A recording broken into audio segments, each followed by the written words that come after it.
Hi hello friends, welcome to my channel. నేను మీ క్రాంతి. అందరూ ఎలా ఉన్నారు? మీరందరూ బాగుండాలని మనస్ఫూర్తిగా కోరుకుంటున్నాను. ఈరోజు మన రెసిపీ వేరుశనగకాయలతో కారం పొడి ఎలా చేసుకుందామో చూసేద్దాం. ఈ కారం పొడి ఇడ్లీలోకైనా, దోశల మీద వేసుకున్నా, వేడి వేడి అన్నంలోకైనా చాలా టేస్టీగా ఉంటుంది. ఒకసారి ట్రై చేసి చూడండి. నచ్చితే లైక్ చేసి సబ్స్క్రైబ్ చేసుకోండి. ఇక వీడియోలోకి వెళితే ముందుగా వేరుశనగ పప్పులు తీసుకుని చక్కగా దూరగా వేయించుకోవాలి. సరిగ్గా వేయించకపోతే పచ్చివాసన వస్తుంది, కారం టేస్ట్ ఉండదు. అందుకోసమని చక్కగా దూరగా వేయించుకోవాలి.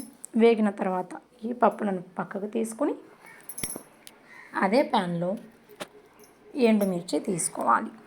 మనం తీసుకున్న పప్పుల క్వాంటిటీని బట్టి ఈ మిర్చి తీసుకోవాల్సి ఉంటుంది. స్పైసీగా తినే వాళ్ళైతే ఎక్కువ మిర్చి వేసుకోవచ్చు. నేనైతే తక్కువ కారమే వేశాను. మా పిల్లలు ఇష్టంగా తినడానికి కారం తక్కువ ఉంటేనే తింటారని. అలాగే మన కంటికి ఎంతో మంచిదైన కరివేపాకును కూడా ఇందులో యాడ్ చేసుకోవాలి. యాడ్ చేసుకున్న తర్వాత కరివేపాకును కూడా 2-3 మినిట్స్ చక్కగా వేగనివ్వాలి. వేగిన తర్వాత ఇలా పొడి పొడిలాడుతున్నప్పుడు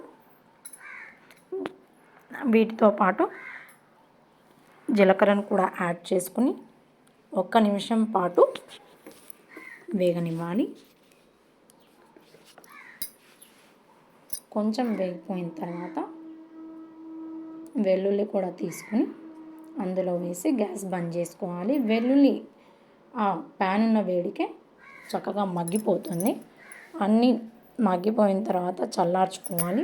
చల్లారిన తర్వాత మిక్సీ జార్లో తీసుకుని అన్నీ ఒకేసారి ఇందులో వేసుకుని